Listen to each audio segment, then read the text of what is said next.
We're going to talk about narcissism as a network today. Um, and with narcissism as a network, we're going to look at Sha'Carri Richardson again. You know, I've always said, hey, make sure you are secretly recording the narc, but just don't violate any privacy laws, right? Because when they're targeting you, you can see everything they're doing, but you have to have the camera located where they don't see it, right? And Sha'Carri Richardson does all the same things that classic narcs do. I mean, he does it all the time. I mean, she's just in it step by step. I mean, she's dedicated to that density, right? And today we're going to talk about primitive defense mechanisms and narcs. And it's the primitive defense mechanisms that make them behave the way they behave. And so let me give you an idea of what are primitive defense mechanisms. Okay, so what's a defense mechanisms? If you are if you are here in the environment and you're at peace and you encounter something that causes some type of disturbance, and how do you handle it? What are the tools you use to handle it? Right. That's what our defense mechanisms are. If someone hurt you, how do you react? You react based upon your defense mechanisms. Let me tell you this. There are basically three levels from human: the primitive, the intermediate, and there's the advanced. And it goes like a pyramid. Everybody's born in the primitive world. And we evolve and we grow and we become more civilized. And we evolve and we grow. And then we become more saintly, more leadership, more admirers. So we start to resemble the behaviors that help people survive, right? And people begin to look at you and you can say, hey, I want to be like that because that person's behavior is good. All right, that's at the highest though.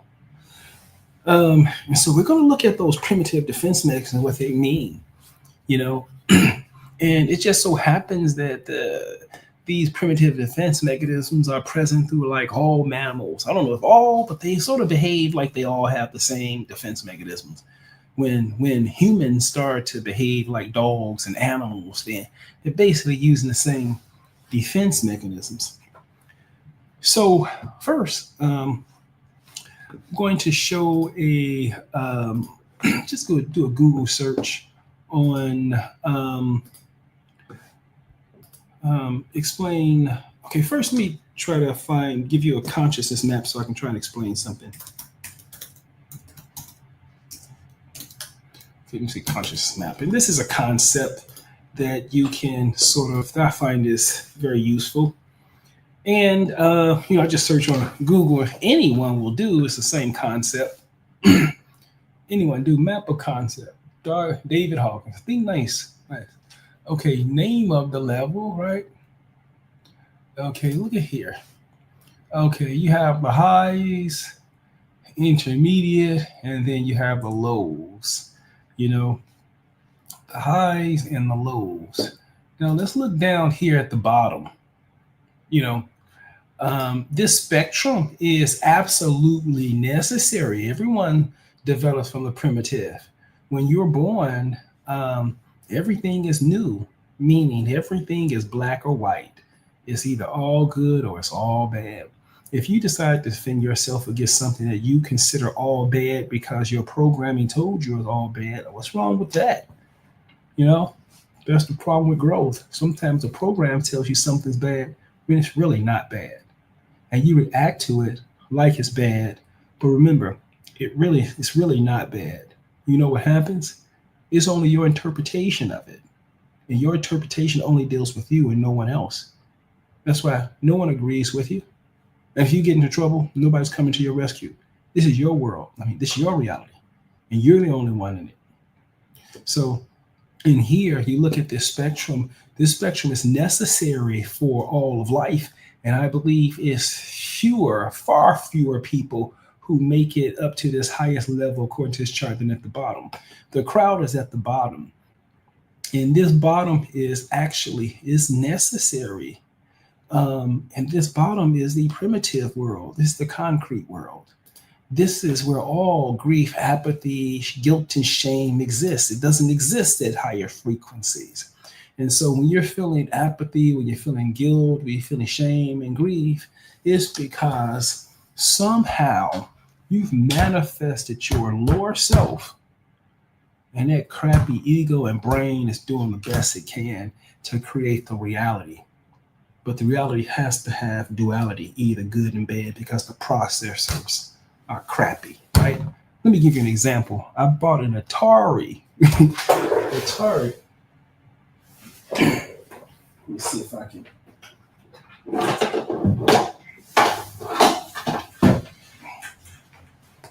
Okay.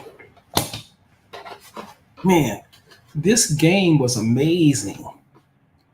When I was 9, I tried to play this. It is my favorite game. It's called Wizard of War. And it's just like a little thicker tink, tink, tink, tink, tink, tink, tink, tink, tink, tink, tink, tink, tink, tink. Oh my God. It was when I went back to play the game again, it was different. It was hard for me to enjoy. It wasn't enough detail. Everything was black or white, right?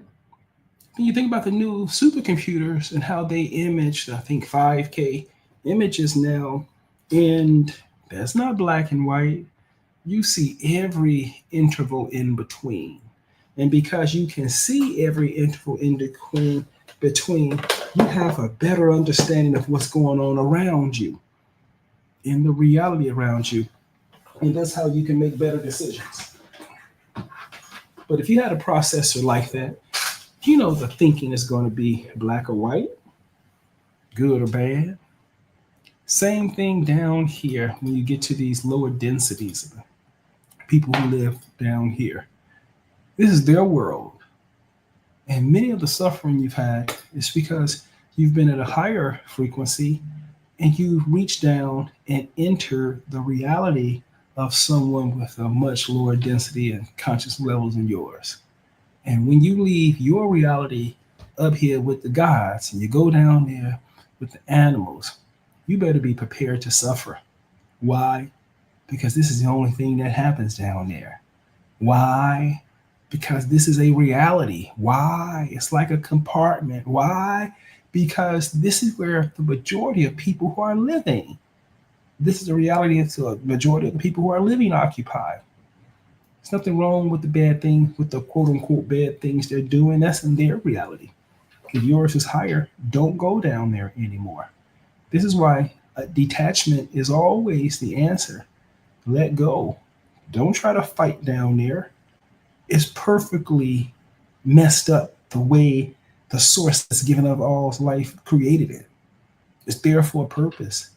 Even if you had to change, those people will kick you out. If you try to change anything they do, they won't allow you. They'll look at you like, what's wrong with you? Right? If you try to give them advice, they won't take it. Try to redirect them, you'll get a fight. Why? They're fine just the way they are. They don't need you and your high density going down. They don't need you and your high consciousness going down to a lower density and telling them what to do. And frequently you do that. Arrogant, right? Arrogant.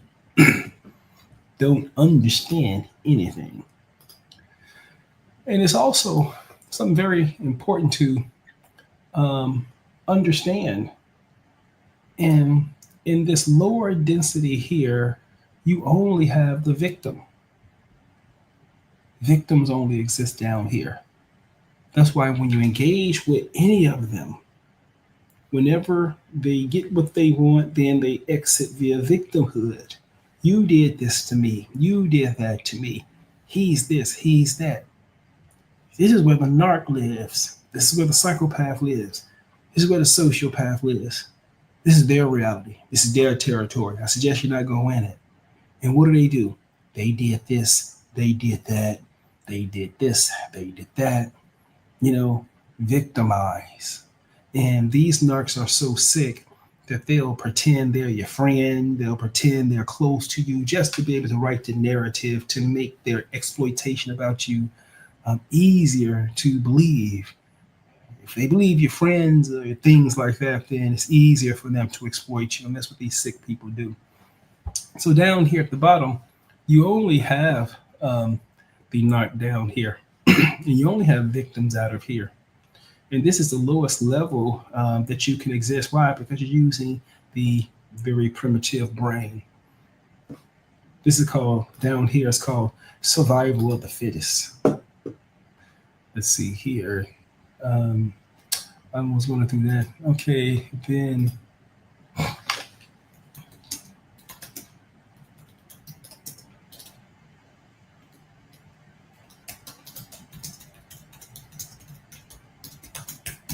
Can you explain primitive defense mechanisms? Okay. The primitive defense mechanisms are unconscious psychological strategies used to protect against anxiety, especially early in life. Okay. They are often characterized by distortions of reality and can be maladaptive if used excessive or rigidly. This thing is amazing. I was going to bring that up. Here's the thing, characterized by distortions of reality, meaning there's only the victim perspective down there. You see, when the narc engages with you, the narc is trying to exploit you, right? And when they go to target you, the only defense they have against you setting boundaries is to purport to be a victim. So when you say no, then they come back and change what you say and said, this person victimized me. So all of these primitive defense mechanisms typically lead to the sicko purporting itself to be a victim, when really they're an impetulant child who is grandiose and locked in tune within their own ego. So they can only believe what the ego tells them. And ego says it had nothing to do with you, it was them. The ego is what's doing the switching, good or bad. Ego says bad, and now they believe it. Why? Because they believe the ego 100%. When you grow up and ego say that person is bad, you can say, I've learned not to confront them because I can get some confrontation, I can get some issues here if I confront them. So over time, you sort of learn not to listen to your ego because it's distorting. It can distort the reality you're in. Okay, these mechanisms are among the first to develop and are frequently seen in young children and adolescents, though they may persist into adulthood. Yeah. You know,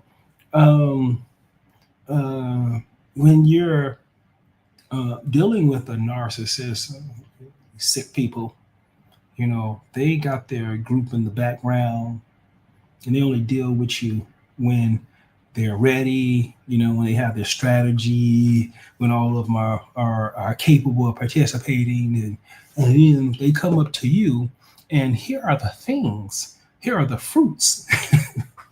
So, you know, I'm not a Christian, but I said, Jesus, how do you know these people, these sick, disturbing people? How do you know them? Well, she should tell them about their fruits. Right. Let's look at them over here. First, denial. Refusing to acknowledge an unpleasant reality or event. It just doesn't happen. We all always deny they're doing anything wrong, right? Splitting. Viewing people or situations either as all good or all right. You remember I said the switching, the avatar versus the avatar, the Atari computer, the men just best. Not good. Projection. Attributing one's own unaccepted thoughts, feelings, or impulses to other. You projecting your stuff off on me. No, you cheated on me. No, you really cheated on me, right?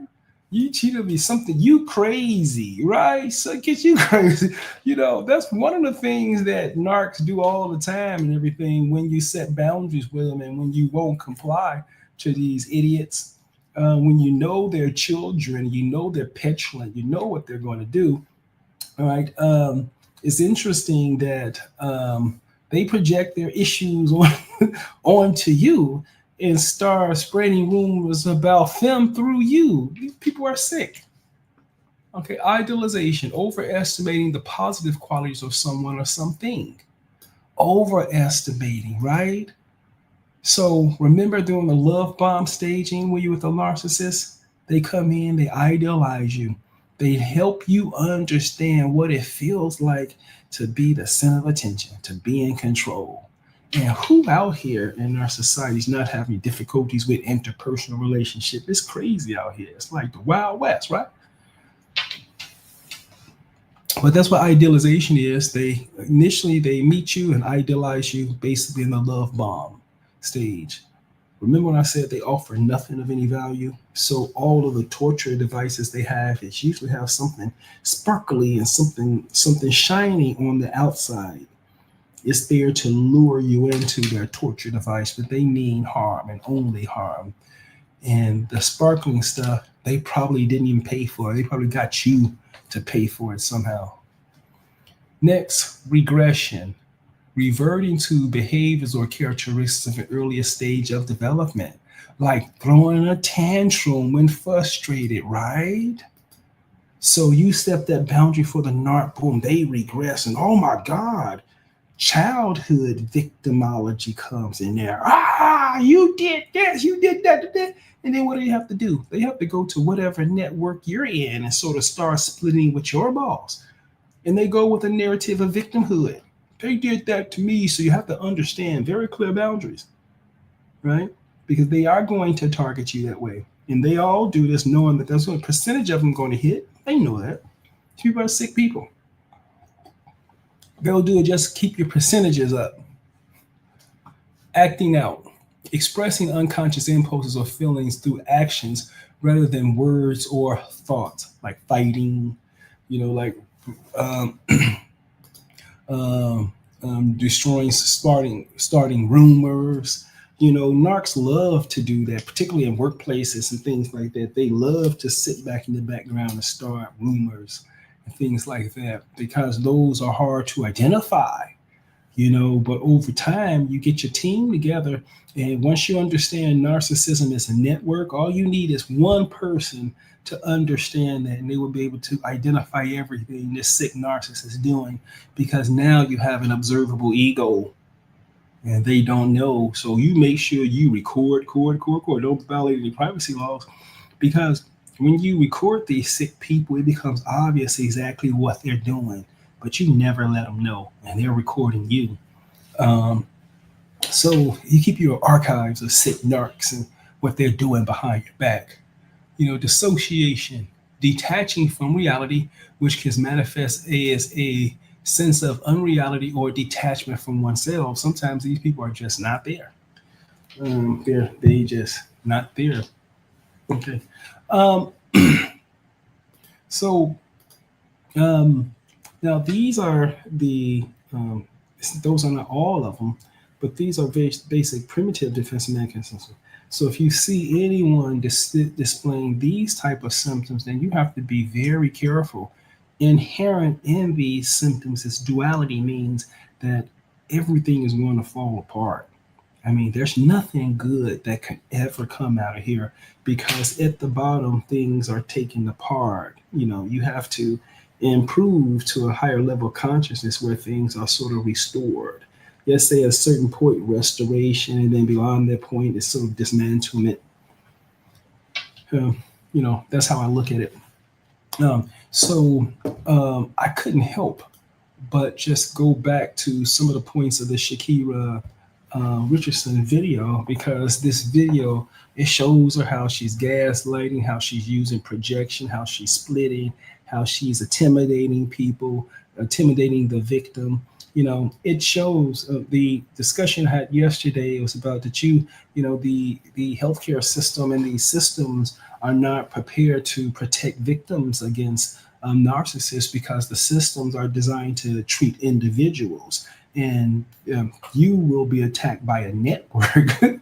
So we have to evolve, improve, and create innovations within our healthcare system to deal with this issue of narcissists forming teams to attack you covertly behind your back. There's nothing magical about this. The only thing that makes this complicated is that you simply wouldn't believe that these ignorant people would stoop that low. I mean, and then, you wouldn't think of that. So that's the only, once you understand that they will do like this, then it doesn't shock you anymore. So the emotional psychological abuse comes from them changing things in your environment and you having perceptual misunderstandings without understanding that they did it in the background. There's nothing wrong with you. They change things in the background. Now you don't know what the change is. And so now you get a lot of emotional, psychological stress because they never tell you the reality that changed into after they started stalking you. So let me just look at a few things on this video just to point out. I don't want to make it a full thing, but just try and capture some of those defense mechanisms that you're talking about. I just want to know the severity of like we're in the airport. She has my bag. I want to get my bag, and we're both going to the same place. You're seated together? So we're staying together? You're seated together. I'm not sure because we were supposed to be going a long time ago. Okay. And so now we're just sitting in the airport. It doesn't have So he's trying to minimize it. Okay. So you tell me that got heated. Did you lay hands on her? Now, notice this. Now, when the victim is there with the police and everything, he tries to minimize it. Now, she's had her mask off because she didn't expect someone to set boundaries for her, and now she's panicking. But what's going to happen is when she goes to a therapist or when she goes to her family, or she goes around her friend, if she goes around other narcissists or other people in that lower density, she's going to present this in a way that makes him feel like he's the aggressor and she's the victim. And when he gets into that environment, the roles may be opposite.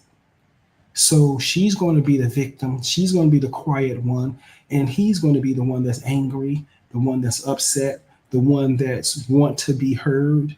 When she moved this conflict from this environment where there's a stable reality because multiple people looked at this situation, they said it was domestic violence. She knows that that reality only exists here. When she goes wherever they going home, she's already setting up another reality. So when he enters that reality, those people will not agree with anything these officers or anything said because she's going to have to undo this reality and he can never live that net again. And she's going to likely do it through force. And with all of the other psychopaths, narcissists, sociopaths in her clique, all saying the same thing. She's the victim. And this is how this works. Now, when she establishes her foothold in her support system, now all of them still have the ability to attack him. And he's not going to understand where this is coming from.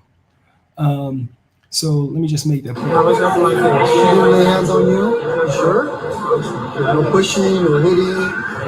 None of that. Just verbal. I have to come with your bag. Is there anything else that you can let me know? Because now that you have these officers involved, is there anything I need to? Look at her. So she's posturing towards him. She's going towards him. And now that you got these officers involved, so she was physically attacking him and she's reframing reality right now. She's trying to reframe reality in a way that hides in the shadow the violence that she displayed. But she has an issue because these officers are not looking into her. They're only looking into her world. They're not commenting, and they're going to have their perspective to themselves. They don't need to get her to agree with it. But you can see, this narc has a right to continue to target him, change reality, and everybody have to watch. Yeah, why don't you come talk to me over here? Come talk to me over here. Now, he said, why don't you come talk to me over here? Come talk to me over here. Come talk to me. And she refused, right? And so she's focusing on the victim. She's going to have to continue to intimidate him until he says nothing happened. And then she threatened him in front of everyone. Now watch when she turns around, she's going to put her mask on. Hello, hi. So we're in a relationship. Hello, hi. Now here it is. This is what these narcs do. They try to make it seem like they're closer to you than they really are so that you can say, hey, oh, this is domestic. There's no way we're going to figure this out. But you can figure it out. With a camera like this, he can go to court. He can get an attorney. And this is very abusive. So she's trying to gaslight to try to change the reality, to minimize it, to have them say this is domestic, so this is just between us, and go away. So let me see what happens here. I will no longer mess with him or what he had going on. He has some stuff in his bag. I just need to get out of my bag. So she was going to try and lie on him, but I think she couldn't come up with anything substantial at that point. Okay. My iPad, some clothes. I just took it out, put it in my suitcase, brought his bag back. That's pretty much it. But we have a relationship, this, kind of thing going on. Now she's trying to minimize. This is just a relationship stuff. This is not violence when it is violence. And see, this is what these narcs do. When they target you, they go back and, well, I didn't do anything, and they groom people. Now the person they go to, luckily this is the police, because if it's a narc like her, that narc is going to take her perspective, and you're going to have a problem on your hand, right? So even though she beat him in public, the police are there, she's still attacking him, she's threatening him, and she's going to have a way to retaliate against him if he doesn't do what she wants. But yeah, exactly. If I brought his bag back, I took all of my belongings out, I would leave him alone. You don't have to worry about me. I have a flight coming up for myself. Like I said, I'm on the phone right now. I have all of my belongings, but you don't have to worry about me while I'm in the airport with him at all. I just have to get my belongings out. Yeah, do you need my ID for what? If you don't mind me asking? So look at her now. Look, why are you asking for my credit? So he doesn't believe the story she's given, right? And he's still going for an arrest. And so, okay, you don't believe the story. Well, why are you asking me for that? Because you're supposed to believe the story. You shouldn't be asking me for that. Let me see what happens when she finds out that he's just giving her a narrative and he's still moving along to what he's going to do. And look at the gentleman in the background here. This is how you should always look towards a narc. He's doing it right.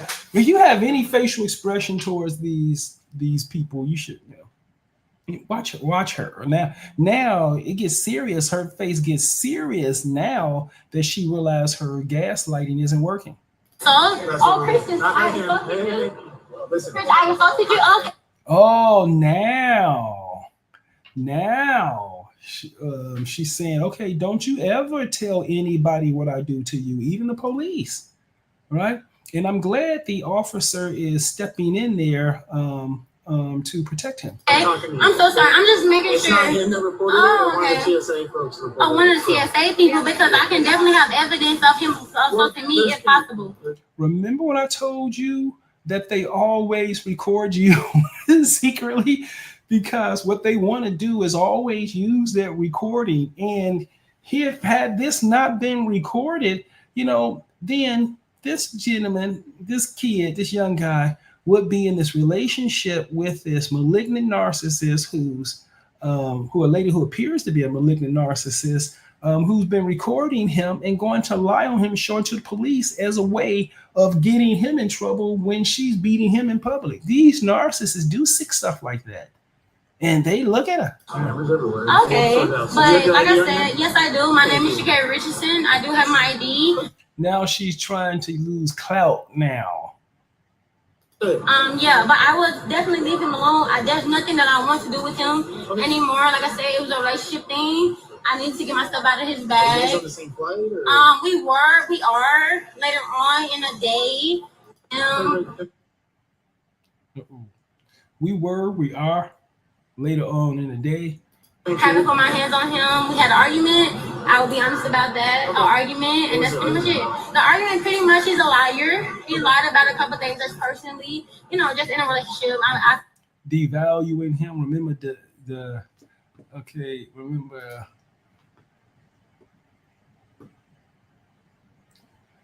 splitting, viewing a person either all good or all bad.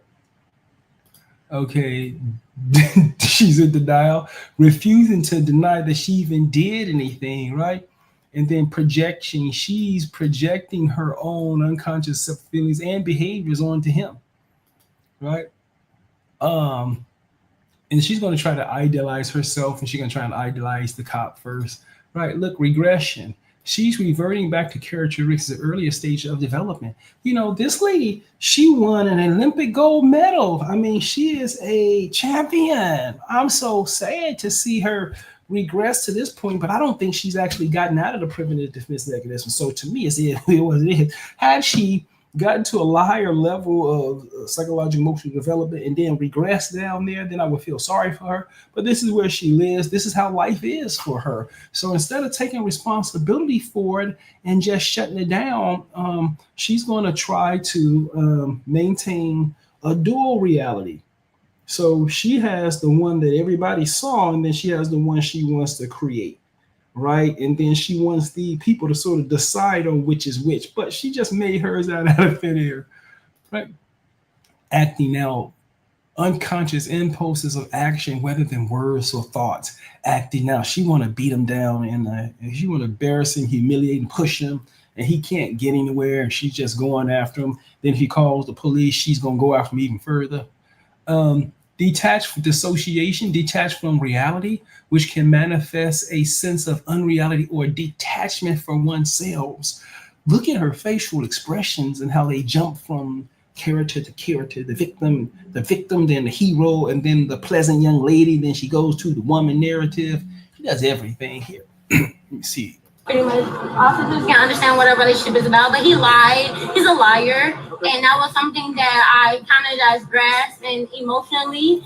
So if she said he's physically abusive towards me, I'm tired of hitting on him. I was hitting him back. He's physically abusive towards me. But she's doing this because he's a liar. Yeah. I'm just like, bet you do your thing, but you're asking me for things that is within my possession, and for my right, I don't have to give it to you because it's in my possession. But when it came to the point that I saw that he chose to make it more about the police and things of that nature. Oh, you know what? Yeah. So I think now he sees her spilling the beans a lot. I think he's telling her exactly what's happening. It showed that he made a choice, so I just want to be more professional and just come professional. And then also, let me give you another. You look at those primitive defense mechanisms, and there's something about the way she speeches, his way she speaks. Okay, when these narcs are lying to you, they stop actually having a conversation, and it sort of becomes like a one-way narrative. It's sort of like the speech is like narrative, meaning she's just saying this narrative, that one, and sometimes they may not even be connected to each other. And when she starts to give those narratives, then it means, she's gaslighting. She's trying to take this issue one step and then take you to that step and take that, and then after 5 steps, you see things the way she is. And so you'll see these sick narcs inject that into the conversation where the energy is not going back and forth. They're just blasting statements that frame reality for you. And if you don't stop it, then they tell everybody you accepted that because we talked about it, right? Remember I said that he was verbally abusive towards me? Yeah, I talked about that, so I did. So we talked about that, therefore he is. Well, when you told me that he was verbally abusive to the airport, I didn't see anything, but you didn't tell me at the time. So I mean, so they try to get you to agree with some type of reality that they've made up. And they got to get as many people to agree with the reality that they made up so far because they need to expand that over issues. And that's what she's doing here. Let you guys know, like, hey, relationship thing. But she had her mask ripped off when she knows that they can see her behavior, and she knows they're gonna know she's lying. So she's just she's just a narc without with the mask on. Have no problem and walking with you guys. So I'm not hiding. Right. Mm-hmm. Was there any type of physical assault? No, I didn't touch him. He didn't touch me. I will be honest. I will be honest, not I am being honest. No, I haven't hit him with anything. Not at all. He had headphones that were mine, and I just She changed the subject. Not at all. He had headphones. Not at all. He had headphones. grabbed them headphones, but not physically. If you would like to ask me, you can ask him, but I don't want anything. I just want to get your side. Okay, absolutely. You can ask him whatever you need to ask him. Still got to But yeah, you're a coward. Oh, you see what I'm saying? You're a coward, so she can still be emotionally and psychologically abusive towards him, even in front of football, in front of law enforcement. Here's the problem. He is never go anywhere, be with a narc alone. Now, even though he's surrounded by an airport full of people, he's still alone, right? And even though everybody can see what she did to him, they still can't stop her from attacking him. Even with law enforcement there, the only thing that can stop her is another friend saying, hey, you need to stop. You really need to stop. The only thing that's going to work in this situation is exposure of what she's really doing. So, for example, there's a concept here, and this concept is there can be billions and billions of years and billions of millennia of darkness. And that darkness is stable for billions and billions of years. But darkness is fragile. Like her behavior is very fragile. It doesn't take much to stop it, right? So one flicker of a light can end a billion years of darkness. One friend next to him saying, Sha'Carri, you sick. You sick, girl. I saw it all. You're sick. One person stepping up there will shut all that stuff down, because now she can't play the games anymore. She can't use the tools. Mainly what you want to do with these sick narcs is expose the tools that they're using. So if I was his friend, this is emotional and psychological abuse from a narcissist. Oh, this is gaslighting. Oh, this is denial. Oh, she's splitting again. Oh, she's gonna, I would be in the background narrating. They hate that, right? Because every time they try to bring up a fake reality, you got your boy, you got your girl said, that's just the narc trying to distract you again, right? That's what cuts it down. Now, he's in a dangerous situation, because if he goes with anyone she chooses, she's going to build that network that's going to continue to target him. Is it Sha'Carri? Sha'Carri. Oh, you see that? That's what I'm saying. You have to record these narcs. Look at that face. Look at that. And the thing about this is that, remember, don't break any privacy laws, but make sure you always secretly record the narc, because once you got these performances on tape, there's nothing they can do about it, right? And you never tell them, you never show anyone, never tell them this is your private thing. If you show anybody this, you're a narc yourself. So you don't show anybody. You need to have this as your data that you need to have in your archive in order to protect yourself from these sick people. Why? Because they're doing the same thing to you. And they present like this. You see this shape shifting she's doing, how she can go into one world and devalue him and then suddenly switch, right? And go into a different mechanism of idealization. That's what this is right here. That's what this is, idealization, So here involve perceiving someone, involves perceiving oneself or others, the cop she's trying to groom, as possessing exaggerated positive qualities while overlooking or minimizing flaws, right? That's what she's doing. Elevation to perfection. Look, right? A defense against the negative emotions she's having because she's about to get arrested. The splitting and dichotomies. Idealization can be linked to splitting, right? So she's going to idolize the cop who's going to make the decision, and she's going to devalue him who brought them there in the first place. a defense mechanisms where the world is divided into all good, which is her victim, and all bad, which is the person who's going to support him. Which the all bad, which is the victim, and all good, which is the person who's going to support the victim. And so she has to remove the support of the victim, right? This gives you another idea of what the narcs do behind your back, because when they go to target your support system, they go to your friends, your families, your co-workers, your boss, and they idolize and try to get them in, groom them. That's the honeymoon period, remember? The honeymoon period. And then they start to, hey, you know, this person is really crazy. You know, this person is, I'm their friend. I'm their friend for years. And can you believe this person? That's how they go. But look here. This is, some people call this shape shifting. She just shifts from one environment to the other. Let's see how long she continues this. This is sickness, though. Sick. Thank you so much, Carrie. Thank you so much, Carrie Richardson.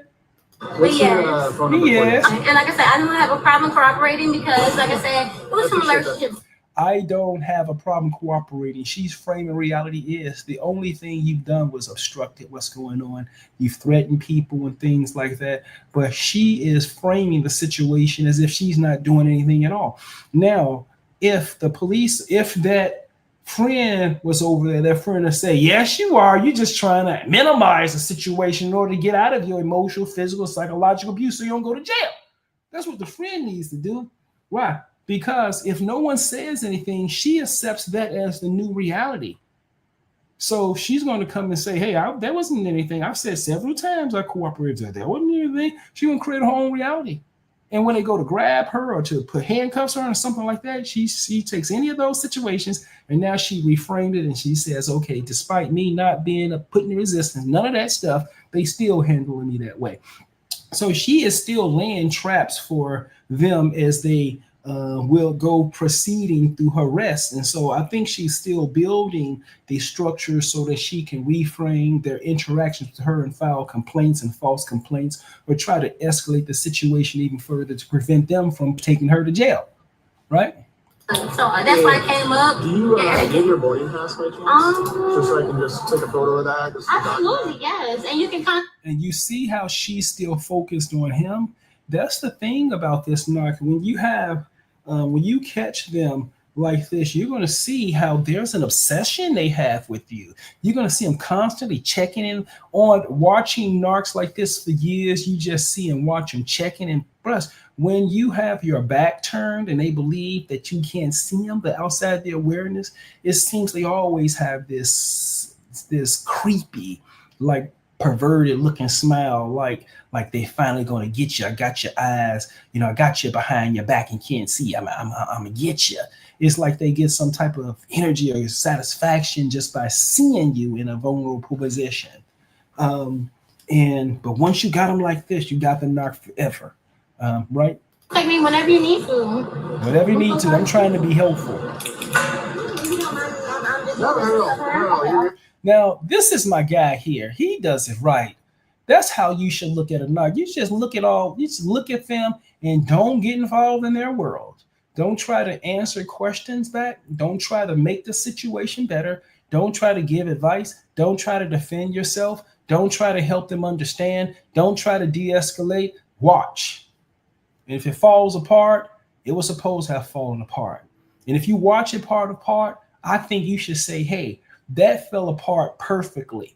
It was a perfect mess. That's exactly what it was. It was designed to be like that.